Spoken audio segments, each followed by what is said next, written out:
बिंब चैतन्य ही कारण शरीर की वजह से ही, कारण शरीर की वजह से ही वही प्रतिबिंब चैतन्य बनता है। अगर कारण शरीर ना हो तो प्रतिबिंब चैतन्य बनेगा ही। और देखिए जब जो मूल जो मूल जो बिंब चैतन्य है, यही जो बिंब चैतन्य है, यही जब इस सृष्टि में जगत में जब नीचे अवतरित होता है तो यही भगवान कहलाता है, सगुण ब्रह्म हो जाता है। और जब ये माइक्रो लेवल पे, देखिए जब समष्टि लेवल पे जगत के स्तर पर, विराट के स्तर पर जब ये है निर्गुण ब्रह्म ही, मूल चैतन्य ही जब ये अवतरित होता है तो ईश्वर कहलाता है। ये यही सगुण ईश्वर हो जाता है। और जब व्यष्टि लेवल पर या माइक्रो लेवल पर, मैक्रो लेवल और माइक्रो लेवल, जब माइक्रो लेवल पर जब यही जब यही जी ये जब व्यष्टि शरीर में जब ये आता है तब यही जीव कहलाता है। यही जीव कहलाता है। और यही मुख्य जीव और ईश्वर में यही भेद है सिर्फ, मतलब उपाधि का भेद है सिर्फ, ध्यान दीजिए, उपाधि का भेद है। तो यही यही जीव कहलाता है माइक्रो लेवल पे। और व्यवहार तभी होता है, व्यवहार तभी होता है जब जीव होगा, सामने जगत होगा, व्यवहार भी तभी होता है, ट्रांजैक्शन तभी होता है। और ट्रांजैक्शन बिना, हाँ, बिना ब्रह्म के ट्रांजैक्शन नहीं है। हाँ, बिना ब्रह्म के ट्रांजैक्शन नहीं है। और ये जो नीचे आना, बिंब का प्रतिबिंब रूप से नीचे आना, और यही चिदाभास कहलाता है, यही जीव कहलाता है। तो जो ब्रह्मन है, जो निर्गुण ब्रह्म है, वो जब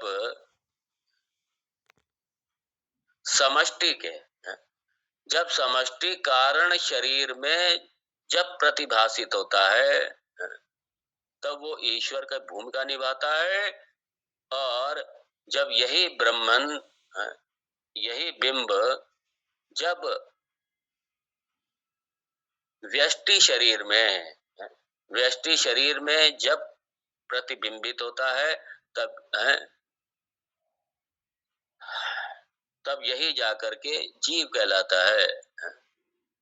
तो इसलिए जीव आया और ईश्वर आया, जगत आया, और ये व्यवहार शुरू हो जाता है।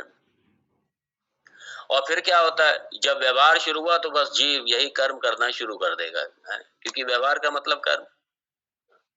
और फिर जीव क्यों कर्म करेगा?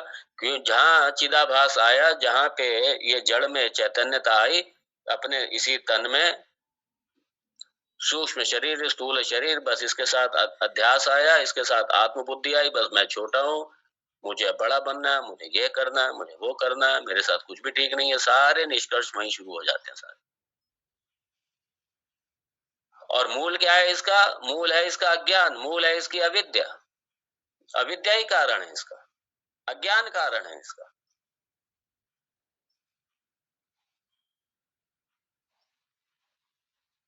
तो यहाँ पे इसलिए पहली लाइन में भगवान ने स्पष्ट किया, अनादि अनिर्वाच्यम अपि इह कारणम माया प्रधानम तु परम शरीरकम।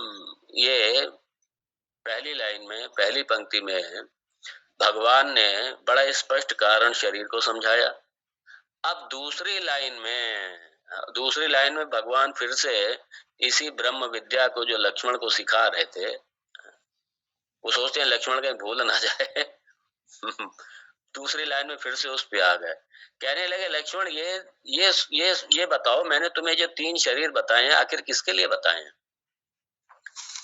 ये खाली तुम्हारी जानकारी के लिए तुमको नहीं बताया है हमने।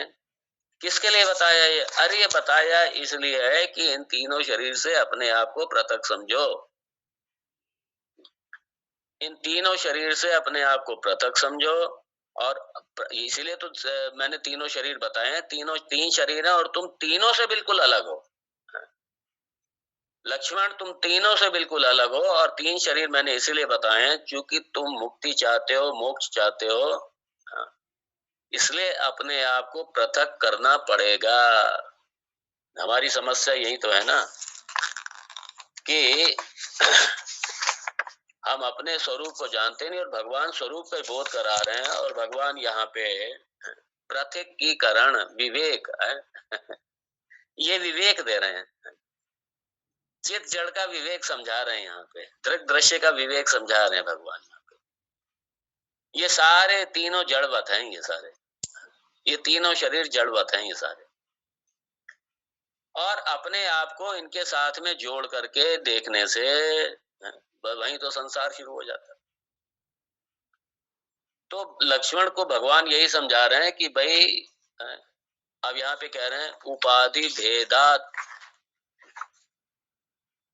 यतः पृथक स्थितम, पृथक स्थितम, उपाधि भेदात पृथक स्थितम। लक्ष्मण, जो हमारा स्वरूप है, जो हमारा आत्म स्वरूप है, जो मेरा यथार्थ है मेरा, वो कैसे? उपाधि भेदात, वो तीनों उपाधियों से अलग है, तीनों उपाधियों से बिल्कुल अलग है, पृथक है, और पृथक स्थितम, तीनों उपाधियों से पृथक रूप से स्थित है। मेरा जो वास्तविक स्वरूप है वो तीनों पर आश्रित नहीं है, जबकि ये तीनों उपाधियां ये मेरी सत्ता से चल रही हैं, और मैंने क्या समझ लिया कि मैं इनकी सत्ता से चल रहा हूं ये यही तो समस्या है, ये खिचड़ी पक जाती है ना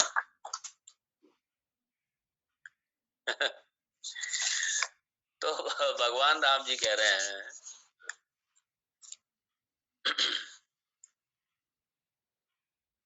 क्योंकि इसी तीनों उपाधियों के कारण ही जो जीवात्मा है वो परमात्मा से अलग दिखाई देता है। इन्हीं उपाधियों के कारण है, अलग नहीं है, लेकिन उपाधियों के कारण अलग दिखाई देता है। और जिस क्षण आप अपनी ये तीनों उपाधियों को अलग रखो, तो फिर क्या होगा? जीवात्मा परमात्मा जो भेद है वो भी नहीं होगा। इन्हीं उपाधियों के कारण ये भेद है। मैं तो जीव हूं, मैं तो छोटा हूं, मैं तो दास हूँ, मैं कभी परमात्मा नहीं हो सकता, भक्त कभी भगवान नहीं हो सकता, भक्त भक्त रहेगा, भगवान भगवान रहेगा अरे उपाधि को देख करके आप कह रहे हैं? उपाधि हटाइए, भगवान जी कहते हैं, भगवान राम जी कहते हैं ठीक है, उपाधि के आधार पे तो भेद रहेगा, लेकिन यहाँ पे तत्व की विवेचना हो रही है, तत्वता हम जानने का प्रयास कर रहे हैं, इसलिए उपाधि भगवान कह रहे हैं हटाओ यहाँ पे तीनों।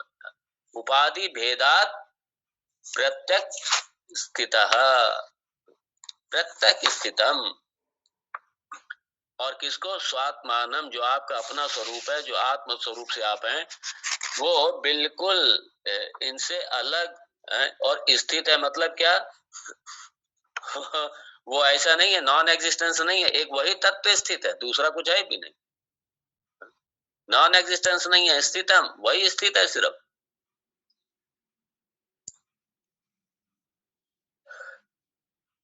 और अलग परमात्मा से दिखाई देता है, क्यों? ये उपाधि के चक्कर में। भगवान कैसे? इसलिए जो द्वैतवादी हैं, अब चूंकि वो शरीर तक सीमित है, वो आत्म तत्व तक तो पहुंचे नहीं, वो जानने का प्रयास भी नहीं करते, और वो बस इसी शरीर को पकड़ के बैठे हुए हैं बस। वो अरे भाई, शरीर की दृष्टि से तो आप रहेंगे अलग, छोटे रहेंगे आप छोटे हैं शरीर की दृष्टि से, आत्म तत्व की दृष्टि से थोड़ी। आप आत्म तत्व की दृष्टि से तो आप ही परमात्मा है, दूसरा कहीं परमात्मा को बैठा थोड़ी हुआ है कहीं भी। तो यथा पृथक स्थितम, जब तक अलग जीव की ये उपाधि की दृष्टि से देखेंगे अलग अलग रहेंगे। उपाधि की दृष्टि से तो आपकी उपाधि रहेगी। उपाधि जो शरीर की ये शरीर की सीमाएं हैं, तो शरीर की सीमाएं, मन की सीमाएं, उपाधि की सीमाएं ये तो रहेंगी शरीर के साथ में। सारी उपाधियों का बाध करो, सारी उपाधियों का एक किनारे करो, दृग दृश्य विवेक के द्वारा चित जड़, यहाँ पे चित जड़ विवेक लाइए आप सामने। क्योंकि सारा जड़वत है, जिसको आप ऑब्जेक्टिफाई करते हैं, जिसको आप देखते हैं, जो आपसे अलग है, वो सारा जड़वत है। वो आपसे, आप अपने शरीर को देख रहे हैं, ये जड़वत है। आप अपने मन बुद्धि को देखते हैं, जड़वत है। अपने विचारों को देखते हैं, जड़वत है। सारा जड़वत है। और आप स्वयं ही चित्त है, चित्त तत्व है, दूसरा कोई है नहीं चित्त तत्व। और इसलिए परमात्मा का जब भी चित्त स्वरूप में जब भी भान होगा, बोध होगा, तो अपने मय में ही होगा। अपने स्वयं के मय जो चित्त स्वरूप है, उसी में परमात्मा का भान होगा। और उससे हटके अगर आप कोई परमात्मा की आप कल्पना करेंगे, तो परमात्मा जड़ हो जाएगा फिर। इसलिए ध्यान में अगर किसी परमात्मा को आने जाने वाला देख रहे हैं, तो आप जड़ वस्तु को देख रहे हैं। आप सिर्फ आप उसकी उपाधि को देख रहे हैं, जो जड़वत है।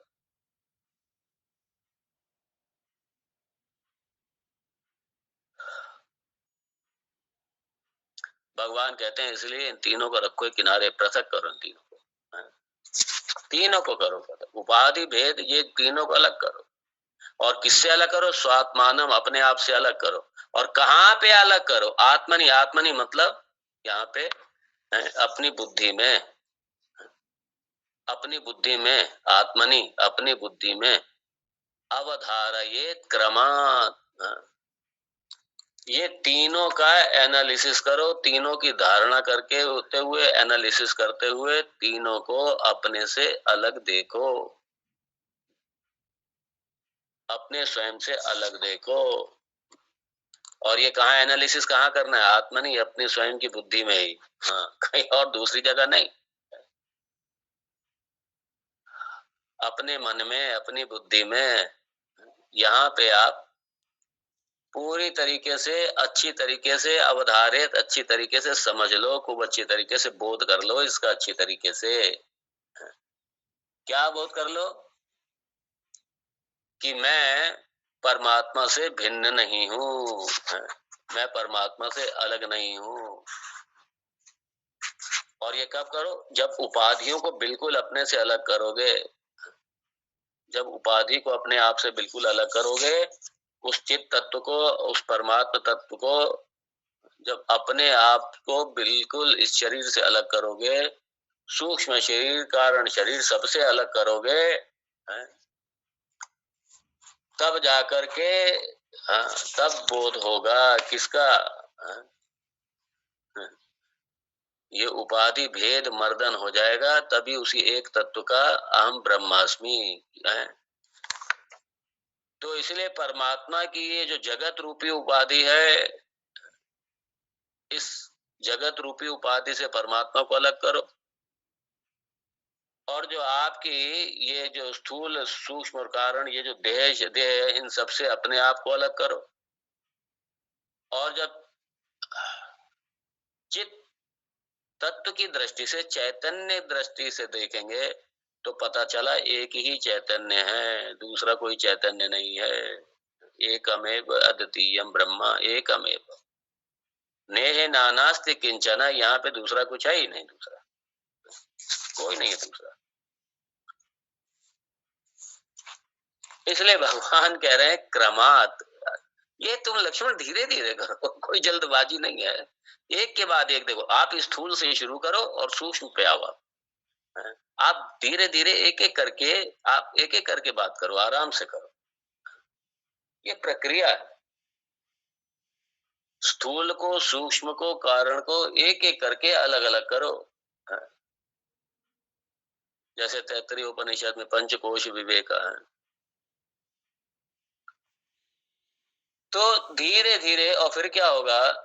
जब एक बार तुमने सब अलग कर दिया, अपने आप को खींच लिया सबसे, अपना जो एकात्म भाव रखा था हटाया, इन सब से एकात्म भाव अपना, अपने आप को बिल्कुल पृथक किया, अलग किया, तो जब अलग किया